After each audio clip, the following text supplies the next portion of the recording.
पत्रकार हैं, क्या नाम है, बड़ा लंबा लंबा झोटा है, वो जो दिखा रहे हैं रोज पंकज मिश्रा को, भगवान है क्या?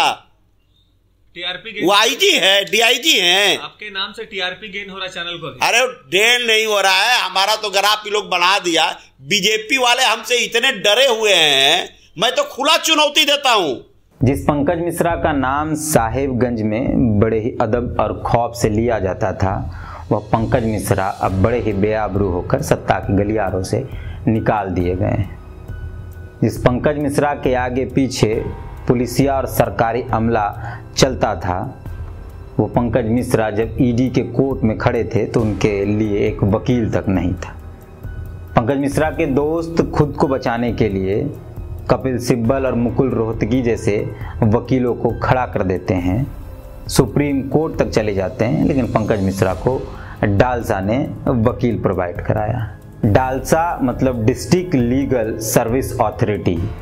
डालसा अक्षम लोगों को, जो आर्थिक रूप से अक्षम होते हैं, उनको वकील देती है। जिनके पास पैसा नहीं होता है, जो अपना केस लड़ने के लिए वकील नहीं कर पाते हैं, डालसा उनको वकील उपलब्ध कराती है।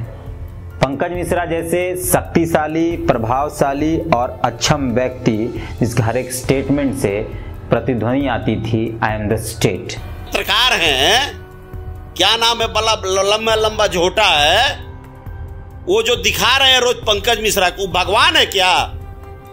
टीआरपी वो आईजी है, डीआईजी हैं। आपके नाम से टीआरपी गेन हो रहा है चैनल को। अरे गेन नहीं हो रहा है, हमारा तो ग्राफ लोग बढ़ा दिया। बीजेपी वाले हमसे इतने डरे हुए हैं, मैं तो खुला चुनौती देता हूं। वो लाचार, डरा हुआ, सहमा हुआ ईडी के कार्यालय में अब दिखाई पड़ता है। जिस दिन यानी 19 जुलाई को पंकज मिश्रा जब रांची स्थित ईडी कार्यालय जा रहे थे, तो उन्होंने चक सफेद रंग की कमीज पहन रखी थी। आप उनके कमीज की सफेदी को देखकर समझ सकते हैं कि पंकज मिश्रा का रुतबा क्या रहा होगा।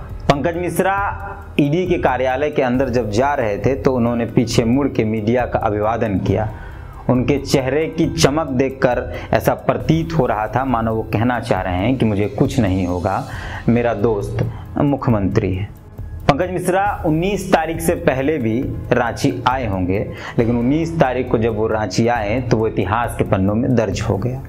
19 जुलाई को लगभग 8-9 घंटे पूछताछ के बाद पंकज मिश्रा को गिरफ्तार कर लिया गया और गिरफ्तार करके कोतवाली थाने में ले जाया गया। कोतवाली थाना मुख्यमंत्री आवास से महज 2-2.5 किलोमीटर दूरी है। मुख्यमंत्री आवास का जिक्र इसलिए कर रहा हूं क्योंकि पंकज मिश्रा वहीं आना जाना हर बार किया करते थे। कोतवाली थाना प्रभारी के कमरे में पंकज मिश्रा आराम करना चाहते थे, लेकिन ईडी को यह मंजूर नहीं था। ईडी ने उन्हें हाजत में बंद कर दिया। उस हाजत के कमरे में जरूर एक द्रव पदार्थ का छिड़काव किया गया ताकि पंकज मिश्रा को मच्छर ना काटे, लेकिन किसी भी तरीके का पंखा वहां नहीं दिया गया। सुनने में यह भी आया है कि पंकज मिश्रा ने उस रात किसी की सहायता से लगातार 6 बार अभिषेक प्रसाद पिंटू को कॉल किया, लेकिन अभिषेक प्रसाद पिंटू ने कॉल नहीं उठाया।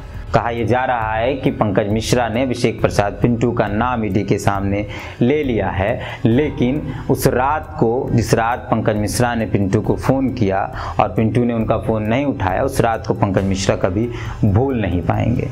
ये वही अभिषेक प्रसाद पिंटू हैं। रूपा प्रकरण के दौरान मीडिया में पंकज मिश्रा और अभिषेक प्रसाद पिंटू के बातचीत की खबरें वायरल थी। घंटों ये दोनों बातचीत करते थे, लेकिन जब पंकज मिश्रा हाजत में बंद थे तो 6 बार कॉल करने के बाद भी अभिषेक प्रसाद पिंटू ने पंकज मिश्रा का कॉल नहीं उठाया।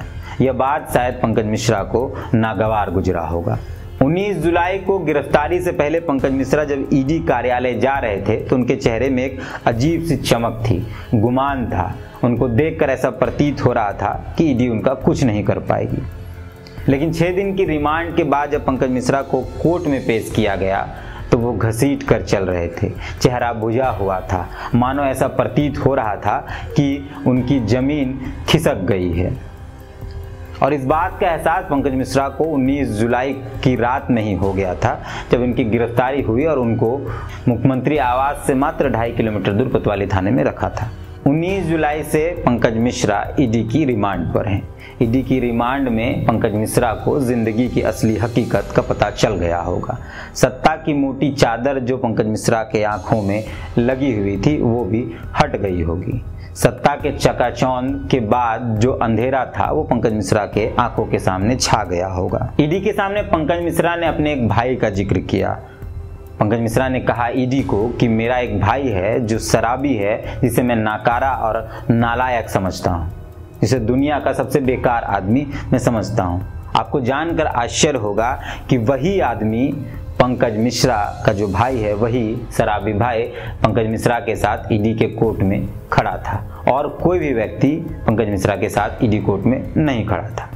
दबंग, बाहुबली और माफिया नाम से चर्चित पंकज मिश्रा के साथ ऐसा व्यवहार, संथाल परगना के मिनी सीएम के नाम से चर्चित पंकज मिश्रा की बदनसीबी एक बड़ी कहानी कहती है कि the power corrupt and the absolute power corrupt absolutely. Pankaj Mishra को बेलगाम सत्ता का नशा दे दिया गया था और इस नशे की हालत में पंकज मिश्रा भूल गए थे कि कहाँ रुकना है, किसे छोड़ देना है और किसे अनदेखा करना है। सत्ता के चकाचौंध की रोशनी में और सत्ता के नशे में पंकज मिश्रा शायद यह भूल गए थे कि किसी का ऐश्वर्य जीवन प्रिय नहीं होता है और पंकज मिश्रा का ऐश्वर्य तो 2-2.5 साल भी नहीं चल पाया। पंकज मिश्रा की इस कहानी से आपको हमको बहुत कुछ सीखने को मिलता है कि कैसे आपका अहंकार आपको बर्बाद कर सकता है, सत्ता का बेलगाम नशा आपको खत्म कर सकता है। बाकी यह वीडियो आपको कैसा लगा कमेंट पर जाकर ज़रूर बताएं।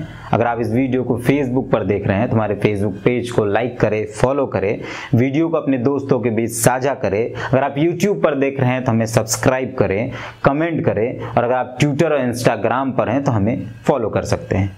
जोहार।